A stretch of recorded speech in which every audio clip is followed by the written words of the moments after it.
तो हेलो दोस्तों, कैसे हो आप सब। आज हम साइंस के एक नए टॉपिक के साथ वापस यहाँ पर आए हैं। उस टॉपिक का नाम है लाइट यानी प्रकाश। और ये याद रखना, जो ये टॉपिक है ये फिजिक्स का सबसे बड़ा व सबसे इम्पोर्टेंट टॉपिक है। प्रकाश होता क्या है? अगर हम बेसिक सोचें तो प्रकाश क्या होता है? एक ऊष्मा ही होती है, या बोल सकते क्या होती है, एक ऊर्जा ही होती है। ठीक है, यानी जो ऊर्जा होगी वही क्या हो गया? प्रकाश हो गया। अब बात आती है कि तो फिर प्रकाश में फर्क क्या हुआ? प्रकाश वो चीज है जिसे हम क्या कर सकते हैं? अपने आंखों से अनुभव कर सकते हैं। यानी जो चीज हमें दिखाई दे रही है वो क्या होगी? प्रकाश होगी। ठीक है, फिर बात आती है कि प्रकाश की जो तरंग दैर्घ्य है यानी वेवलेंथ क्या होती है? तो जो प्रकाश की वेवलेंथ होती है वो होती है 3900 यानी 3900 से 7800 एंगस्ट्रॉम के बीच होता है। ठीक है, फिर क्या होता है कि जो प्रकाश है वो दो सिद्धांतों पर कार्य करता है, या बोल सकते हैं कि दो उस पर है, उसकी जो विशेषता है वो दो होती है। कौन कौन सी होती है? एक तो होगी आपकी कण पार्टिकल, दूसरी होगी वेव यानी तरंग सिद्धांत। अब ऐसा बोलते हैं जो प्रकाश है ना उसमें कण और जो तरंग है दोनों विद्यमान रहती है, लेकिन एक ही टाइम पर दोनों कभी नहीं हो सकती। अगर प्रकाश में कण सिद्धांत है या कण का गुण है तो उसमें तरंग का गुण नहीं होगा। उसी टाइम के लिए बात कर रहे हैं। ठीक है, और अगर उसमें तरंग का गुण है तो उसमें क्या नहीं होगा? इसका कण का गुण नहीं होगा। फिर बात आती है कि ये किस सिद्धांत पर कार्य करती है? तो इसमें कार्य करता है विद्युत चुंबकीय तरंगे। ठीक है, इन सब के बारे में हम पढ़ेंगे, डिटेल से देखेंगे।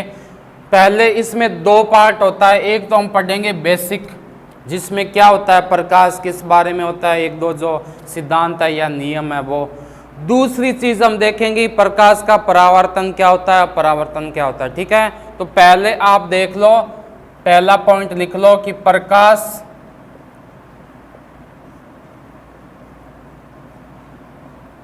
एक प्रकार की क्या है? आपकी एनर्जी है यानी ऊर्जा है।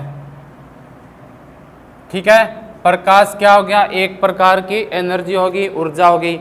दूसरा पॉइंट लिख लो कि ये किस में संचरित होता है, किस रूप में होता है? तो प्रकाश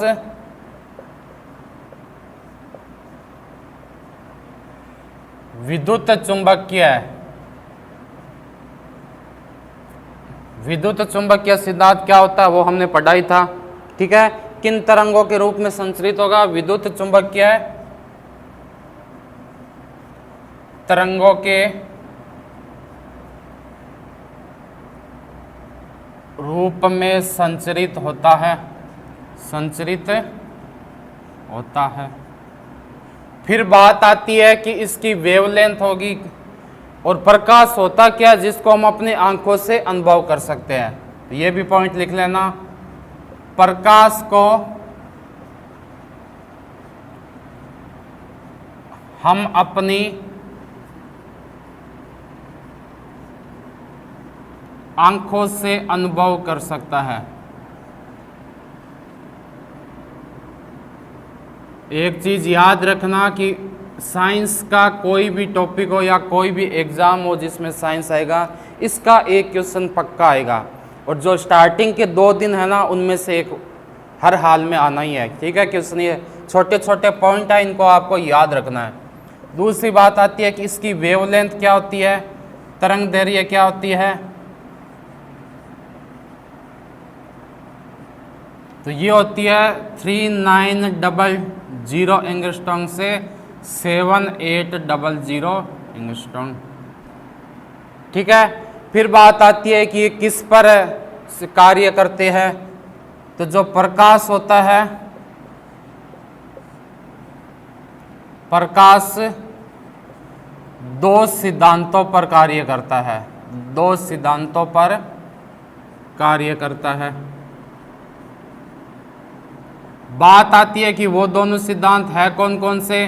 तो पहला तो कौन सा हो जाएगा? पार्टिकल यानी कण सिद्धांत। दूसरी क्या हो जाएगी? वेव थ्योरी यानी तरंग सिद्धांत। क्या हो जाएगा? तरंग सिद्धांत। और ऐसा बोलते हैं कि प्रकाश पर एक ही टाइम में क्या नहीं होगा? कण सिद्धांत और तरंग सिद्धांत एक साथ कार्य नहीं करेगा। इसका मतलब क्या हुआ कि प्रकाश में होते तो ये दोनों ही गुण है, कण भी होता है, तरंग भी होता है, लेकिन एक ही टाइम पर दोनों एक साथ कार्य नहीं कर सकते। लिख लेना,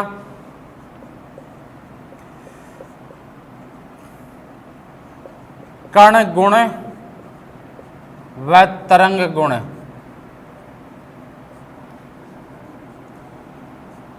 एक ही समय पर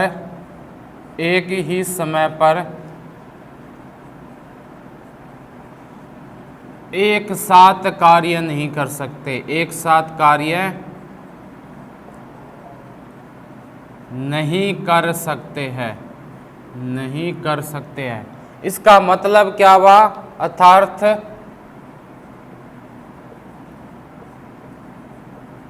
अगर वहां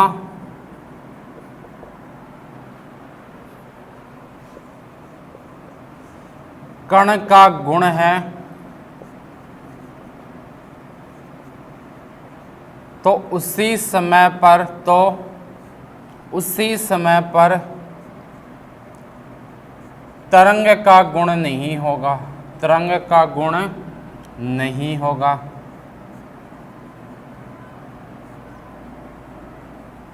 और यदि तरंग का गुण है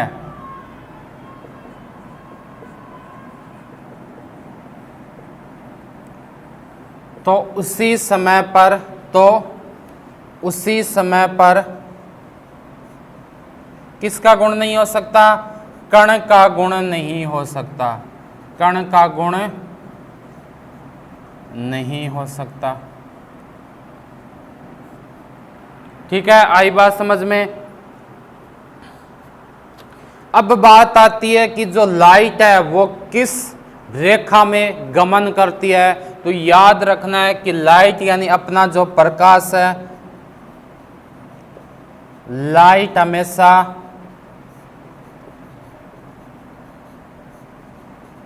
सीधी रेखा में ही गमन करती है, सीधी रेखा में गमन करती है। ये अभी जो नेवी का एग्जाम हुआ था उसमें पूछा गया क्वेश्चन है।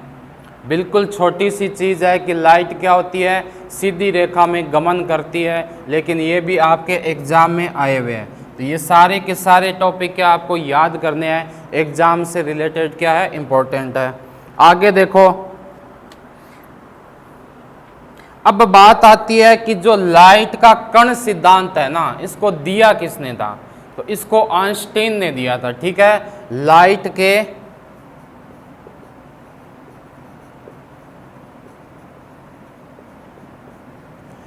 कण सिद्धांत को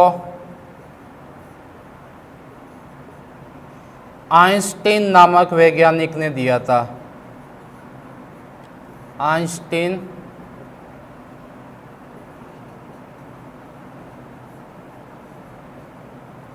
नामक वैज्ञानिक ने दिया था। और एक चीज और याद रखना कि कण सिद्धांत को ही हम फोटोन भी बोल सकते हैं। कण सिद्धांत को फोटोन का सिद्धांत भी बोलते हैं, का सिद्धांत भी बोलते हैं। नोट करते जाना साथ साथ में।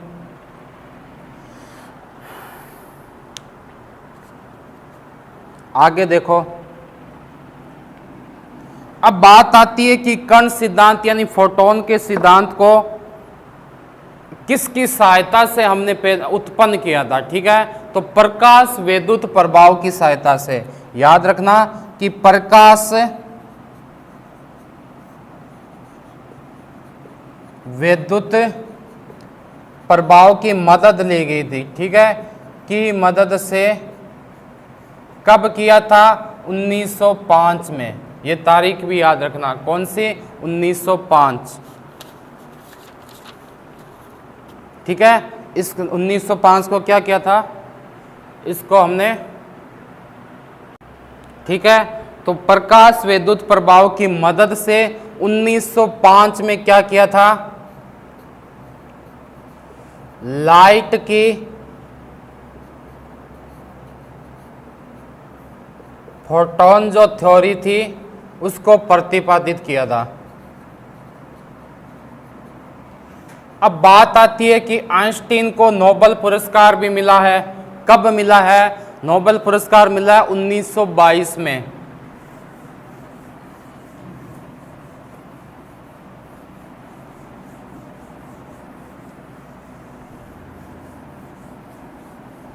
तो लिख लो कि आइंस्टीन को 1922 में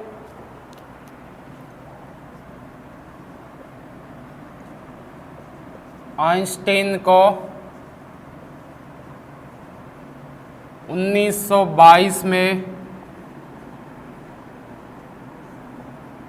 नोबेल पुरस्कार दिया गया था। नोबेल पुरस्कार दिया गया था।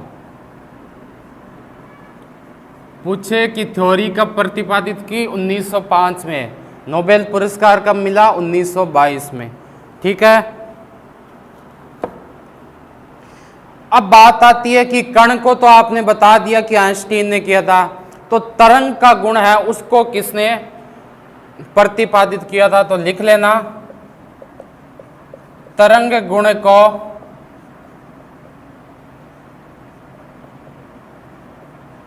हाइजेन नामक वैज्ञानिक ने, हाइजेन नामक वैज्ञानिक ने प्रतिपादित किया था।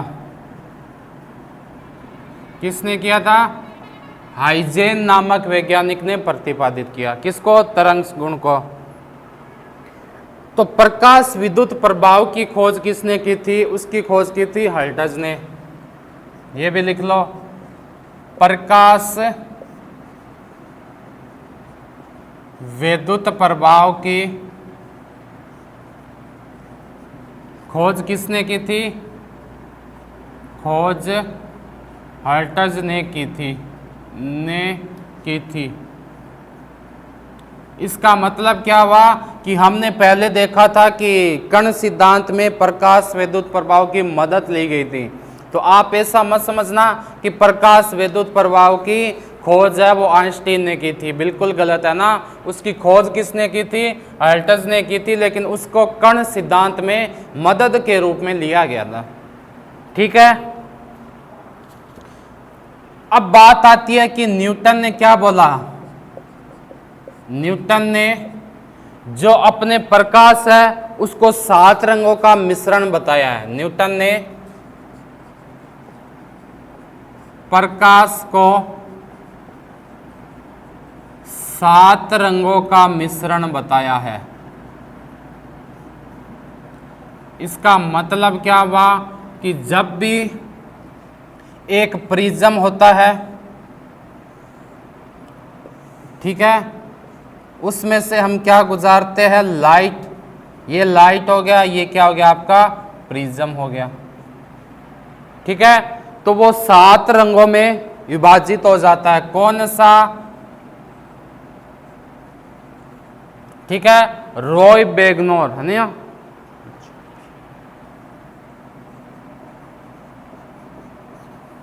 यहां से ये क्या हो जाएगा? 7 रंगों में विभाजित हो जाएगा।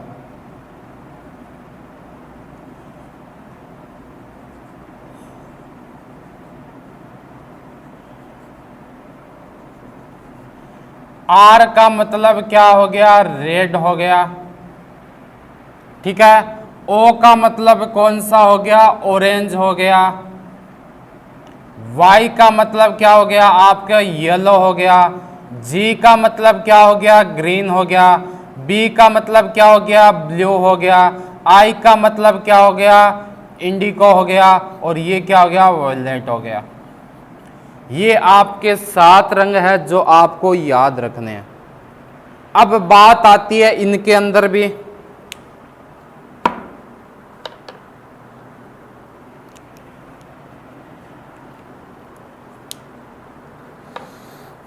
कि सबसे ज्यादा विचलन किस में होता है। ठीक है, बात किसकी आती है कि सबसे ज्यादा विचलन किसके अंदर होगा।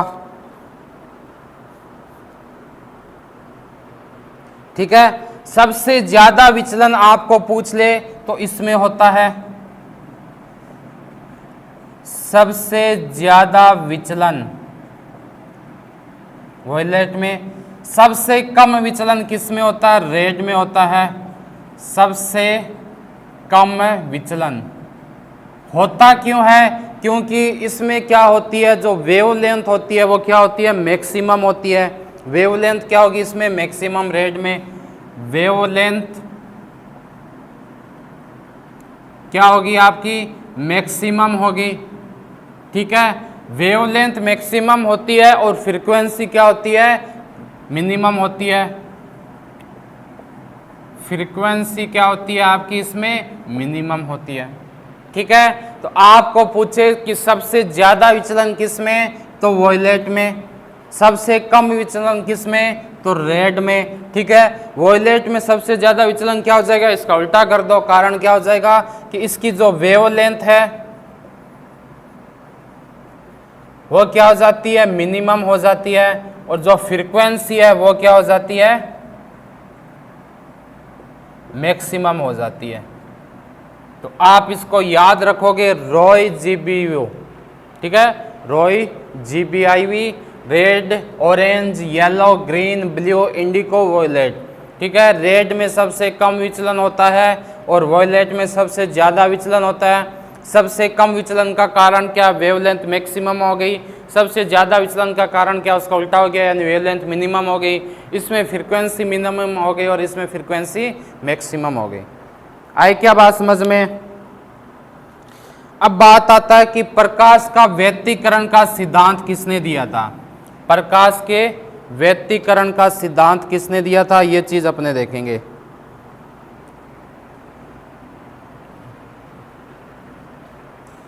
ठीक है ना, प्रकाश का व्यतिकरण और अपवर्तन होता क्या है उसके बारे में भी देखेंगे, और किसने सिद्धांत दिया था उसके बारे में हम चर्चा करेंगे। ठीक है,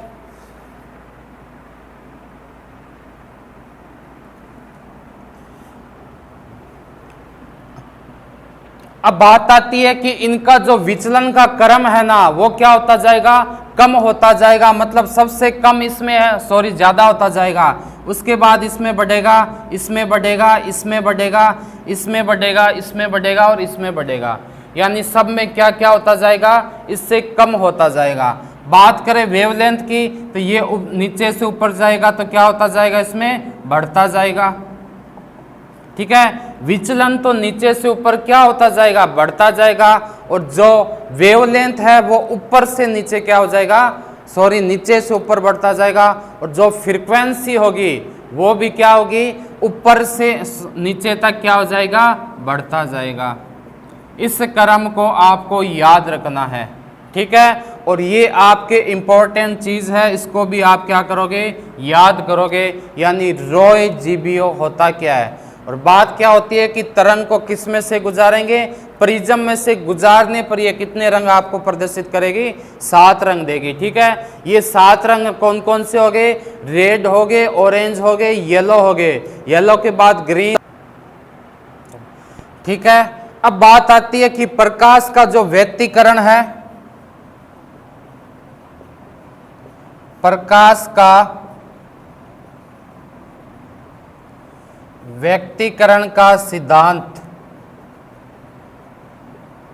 किसने दिया था, याद रखना थॉमसन यंग ने। थॉमसन यंग ने। व्यतिकरण होता क्या, ये अपने आगे चर्चा करेंगे डिटेल में। एक बार आपको ये याद रखना है कि थॉमसन यंग ने क्या किया था, इसका सिद्धांत दिया था। आगे देखो,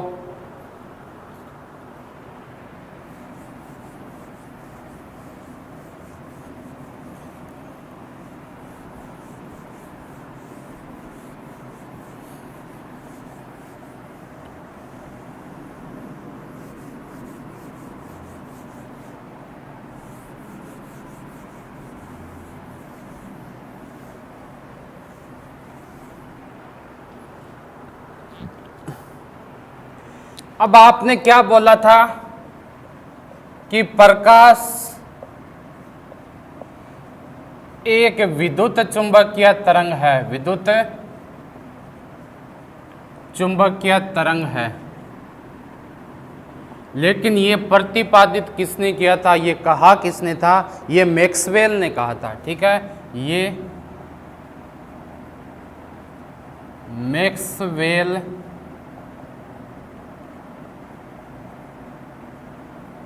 ने कहा था। ठीक है, आगे देखो।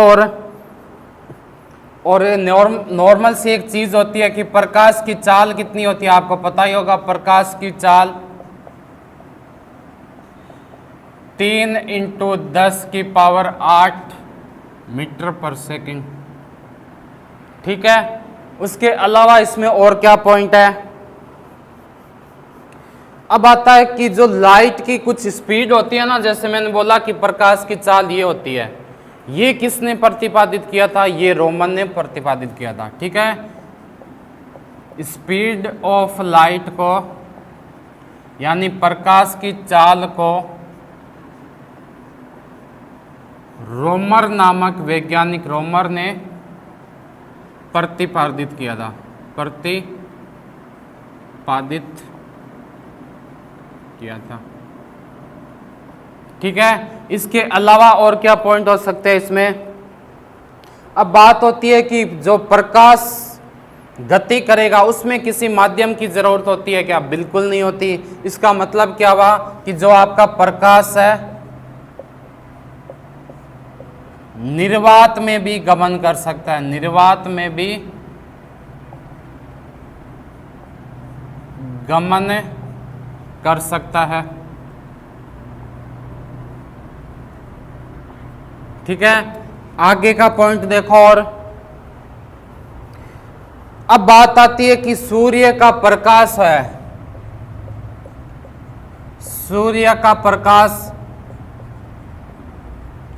अपनी पृथ्वी पर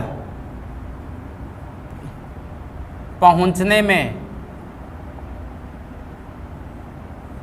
कितना समय लेता है भाई। सूर्य का प्रकाश पृथ्वी तक आने में 8 मिनट और 20 सेकंड का समय लेता है। ठीक है, 8 मिनट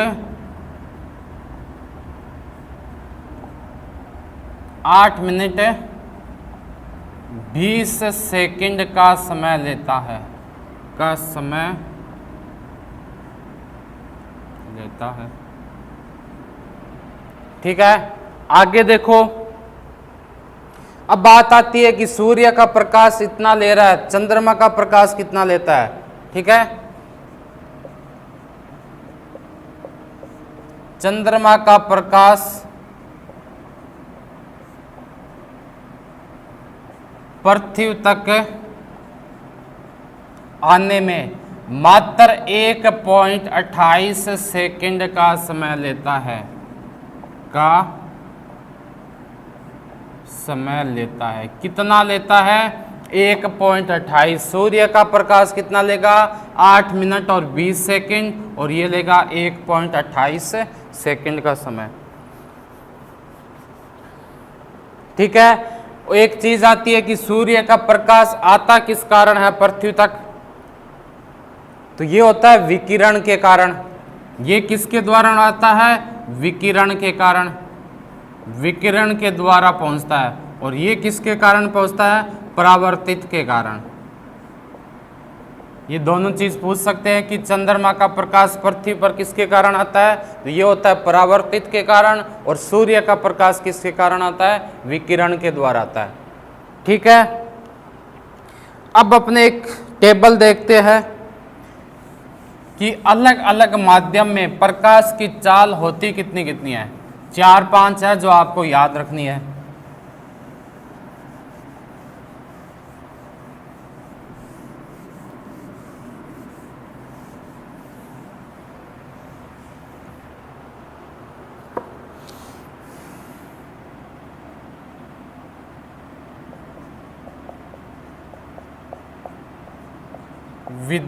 विभिन्न माध्यमों में